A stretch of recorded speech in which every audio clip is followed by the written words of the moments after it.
여러분 안녕하십니까? 이어서 경남 소식입니다. 22대 총선이 이제 1년 앞으로 다가왔습니다. KBS 창원은 내년 총선을 1년 앞두고 여론조사를 통해 경남의 민심을 살펴봤는데요. 지역구 국회의원에 대한 새 인물 교체 필요성과 박안수 도정에 대한 평가 등 이번 여론조사 결과를 손원혁, 송현준 기자가 차례로 전해드립니다.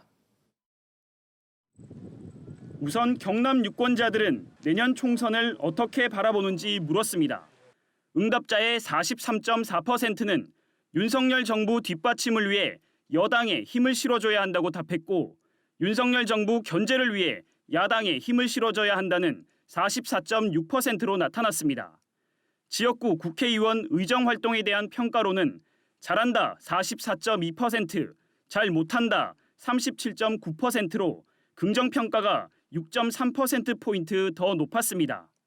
의정 활동을 긍정평가한 응답자 가운데 40.5%는 지역 현안 사업 해결에 적극적이어서를 주된 이유로 꼽았고, 부정평가한 응답자들은 지역 현안 사업 해결에 소극적이어서 주민과 소통이 부족해서 등을 이유로 들었습니다. 지역구 국회의원 교체 필요성에 대한 질문에는 응답자 51.6%가 필요하다, 37.7%는 필요 없다고 답했습니다. 앞서 의정 활동의 부정평가 비율이 높았던 30대와 40대뿐 아니라 긍정평가가 많았던 50대도 지역구 국회의원의 교체가 필요하다는 답이 더 많았습니다. 국회의원 교체 필요성의 경우 창원 지역은 오차 범위 아니었지만 나머지 지역은 교체 필요성에 더 공감하는 것으로 나타났습니다. 현역 국회의원에 대한 긍정평가가 높은 가운데서도 국회의원을 바꿔야 한다는 응답이 전체 절반을 넘은 것입니다. 내년 총선 투표에서 어떤 점을 고려할지에 대한 질문에 후보자의 도덕성과 능력, 지역 발전 공약 순으로 나타났습니다. 또 내년 총선의 주요 의제로 응답자들은 민생 경제를 가장 많이 꼽았고 지역 균형 발전과 정치 개혁 순으로 답했습니다. KBS 뉴스 손원혁입니다. 10달째 접어든 민선 8기 박안수 경남지사의 도정 운영에 대해 물었습니다.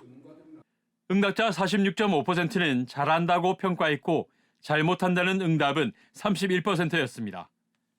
권역별로는 창원권에서 긍정평가 비율이 가장 높았고 김해 양산권에서는 부정평가 비율이 다른 권역보다 더 높게 나타났습니다. 지난해 10월 KBS 여론조사와 비교하면 도정 운영 평가 중 긍정평가는 1.5%포인트 상승했고 부정평가는 1.7%포인트 하락했습니다. 도정 운영에 긍정평가한 응답자 가운데 26.6%는 지역 현안 사업 해결에 적극적이어서를 주된 긍정평가 이유로 꼽았고, 부정평가한 응답자들은 지역 현안 해결에 소극적이어서 경제 문제에 대응을 못해서 화합과 소통이 부족해서 등을 이유로 꼽았습니다. 관심을 끌고 있는 경남과 부산의 행정통합에 대해서는 지지 46.7%, 반대 44.3%로 오차 범위 안에서 팽팽했습니다.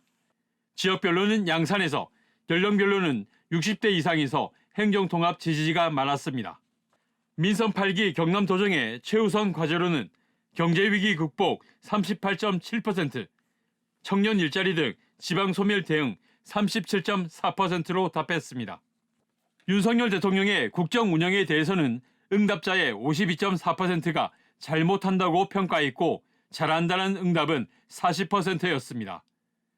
정당 지지도는 국민의힘 42.1%, 민주당 28.4%, 정의당 4.9% 등으로 나왔습니다. 이번 조사는 KBS 창원이 한국리서치에 의뢰해 경남도민 성인 남녀 1,000명을 대상으로 지난 6일부터 7일까지 이틀 동안 전화 면접 조사했으며 자세한 내용은 KBS 창원과 중앙선거 여론조사 심의위원회에서 확인할 수 있습니다. KBS 뉴스 송현준입니다. 재정 악화로 존폐 위기에 놓인 진주의 사립대 한국국제대학 문제가 좀처럼 해결의 실마리를 찾지 못하고 있습니다. 학생들의 학습권 보장이 시급한 상황이지만 최근 열린 학교법인 이사회에서는 일부 직원들을 고소하고 권고사직을 의결한 사실이 확인돼 논란이 일고 있습니다. 보도에 박기원 기자입니다. 요금 미납으로 물과 전기가 끊길 위기에 놓였던 진주의 한국국제대학교. 등록금으로 석 달치 전기요금 1억여 원을 납부해 최악의 고비를 넘겼습니다. 하지만 정상화까지 갈 길이 멉니다. 구성원들 사이에서는 파산 논의까지 흘러나옵니다. 내일 아니다, 막 내팽개치지 말고 자기 자식이 이 학교에 다닌다는 마음가짐으로 해결 방안이 있으면 그 해결 방안에 따라서 좀 맞게 움직여줬으면 좋겠습니다. 학교법인이 지난달 연 긴급 이사회 회의록. 회계과 직원 2명이 앞서 직위 해제된 직원들의 결산 업무를 분담하지 않고 직원 복직과 체불임금 지급을 요구하며 총장을 고발한 사실을 언급합니다. 이들을 직위 해제한 뒤 업무방해 등으로 고소하자는 안건이 반대 없이 이사회를 통과했습니다. 이사회 결정으로 회계과에 남은 직원은 단 1명.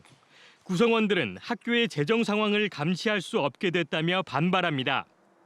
모든 통장이나 계좌를 지출 가능한 부분을 새로 임명되신 보직 교수한테 다 넘기라고 이렇게 지시가 바로 내려왔더라고요. 저희는 이제 학교 재정이 어떻게 남아있는지도 이제 알 수 없어요. 교직원들에게 신입생 모집 실패를 이유로 사직을 권고하는 안건도 의결됐습니다. 사립학교법상 금지된 권고사직 대신 신입생 모집에서 실패한 학과를 폐과 조치하고 무노동, 무임금 취지에 따르자는 안건이 통과된 겁니다.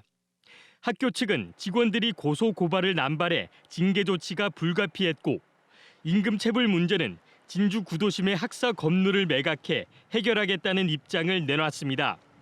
매입을 하려고 하던 쪽에서도 법적으로 이게 너무 소송이 많이 걸려 있으니까 그거를 이제 풀고 이게 매입을 하려고 이렇게 하다 보니까. 교육부는 이번 주 사흘 일정으로 한국국제대를 방문해 회계와 교직원 급여 미납 문제 등을 조사할 계획입니다. KBS 뉴스 박기훈입니다. 오늘 나오실 때는 튼튼한 우산을 하나 준비하시는 게 좋겠습니다. 우리 지역을 포함한 전국에 요란한 비가 내리겠는데요.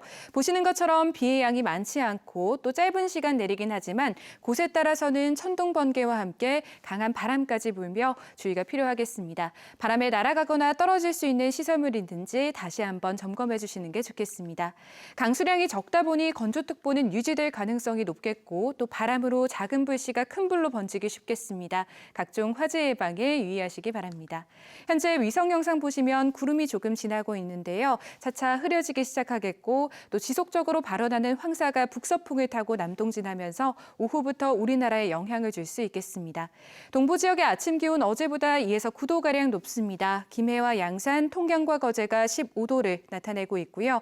낮 기온 어제와 비슷한 18에서 21도의 분포를 보이겠습니다. 서부 지역의 아침 최저 기온 거창과 산청, 함양이 4도를 나타내고 있고요. 낮 기온은 훌쩍 올라서 20도 안팎까지 오르겠습니다.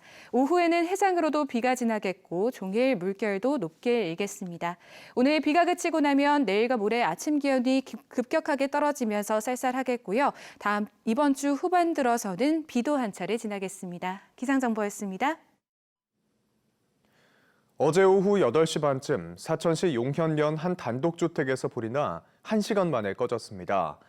이 불로 안방에 있던 60대 A씨가 숨졌지만 A씨의 어머니는 대피해 구조됐습니다.